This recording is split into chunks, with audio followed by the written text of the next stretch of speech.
This is Father Andrew Ritchie, and you're listening to Catholic Inspiration, a podcast from my website at studyprayserve.com.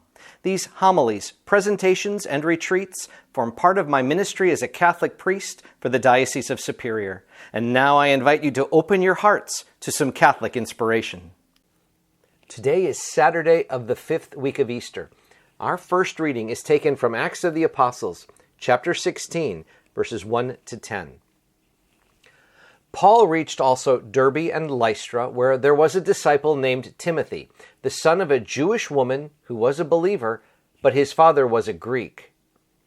The brothers in Lystra and Iconium spoke highly of him, and Paul wanted him to come along with him. On account of the Jews of that region, Paul had him circumcised, for they all knew that his father was a Greek. As they traveled from city to city, they handed on to the people for observance the decisions reached by the apostles and presbyters in Jerusalem. Day after day, the churches grew stronger in faith and increased in number. They traveled through the Phrygian and Galatian territory because they had been prevented by the Holy Spirit from preaching the message in the province of Asia. When they came to Mysia, they tried to go into Bithynia, but the Spirit of Jesus did not allow them. So they crossed through Mysia and came down to Troas. During the night, Paul had a vision. A Macedonian stood before him and implored him with these words, "Come over to Macedonia and help us." When he had seen the vision, we sought passage to Macedonia at once, concluding that God had called us to proclaim the good news to them. All right, so several little points here about this passage. First, we're now following the Great Council of Jerusalem, where the church there, the apostles and their leadership, has determined that you don't have to be Jewish to accept the faith of Jesus. It's a big deal. So they really simplified some of the requirements of Mosaic law just down to 4 things. And now you've got Paul traveling again. We have here now the introduction of Timothy. And it's very interesting. It makes it very clear. Timothy has mixed parentage here with regards to religious background. Mom is Jewish, dad is Gentile. Timothy is not circumcised. But in order to handle what's going on, because people know his backstory, they know his dad is Greek, he has him circumcised because in Jewish culture, the Jewish religion is passed through the maternal line. If your mother is Jewish, you become Jewish. And so this is meant to just calm people and to be able to accept Timothy. Furthermore, we need to note the change at the very end of this passage.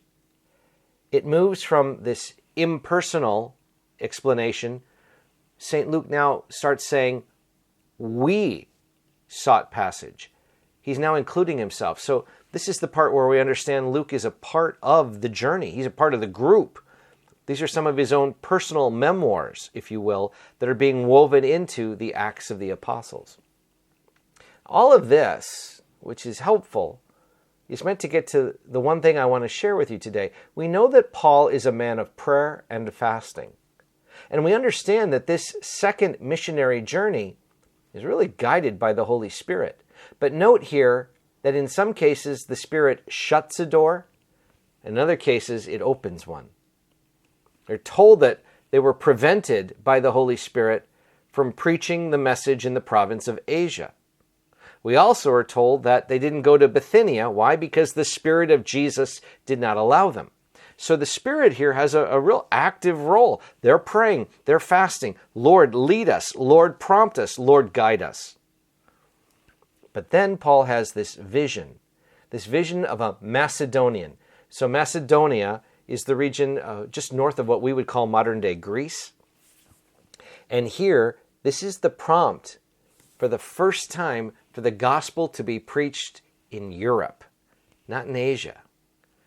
So it is this vision, again, because Paul, as a man of prayer and fasting, is asking the Lord for that guidance. He gets this vision, come and help us in Macedonia. And it's at this point that the second missionary journey will begin by going into Europe. It's this focus on the Holy Spirit that's very important for us. a real receptivity to say, come, Holy Spirit. Spirit, lead me, guide me, strengthen me, empower me, but come, Holy Spirit, direct me. Help me to see the path I must follow. So the same openness that Paul has really is the takeaway for us today, to call upon the Holy Spirit to guide us. And if a door is shut, if a path is closed that we thought we were supposed to go down, to say, all right, Lord, I know you must have something in store for me, so I will pray, I will fast, I will be receptive, and I will be open, that wherever you lead me, wherever you guide me, wherever you prompt me, I will go. It is the prayerfulness that is required to be able to hear the voice of the Holy Spirit in our lives. Someone might say, well, wait a minute, Father, God doesn't talk to me like that. How will I know? And friends, the part that I would say here is, we don't know how the Spirit prevented Paul going into Asia or Bithynia. We don't know, but clearly this wasn't working. There wasn't an opportunity. The door wasn't being opened. And we get this sense sometimes when we're discerning, where should I go? What should I do? What job should I take? How do I want to grow a friendship? And sometimes we just sense that this isn't working right. And if we're praying, and we're saying, Lord, help me and guide me, and we see the doors are closed, it's often a way that we can discern this is not the path I'm supposed to take. Furthermore, when it seems almost effortless, like, yes, here's an opportunity, here's the person, here's the right moment, and it literally falls in our lap right before us. We go, okay, Lord, you're putting it right there in front of me.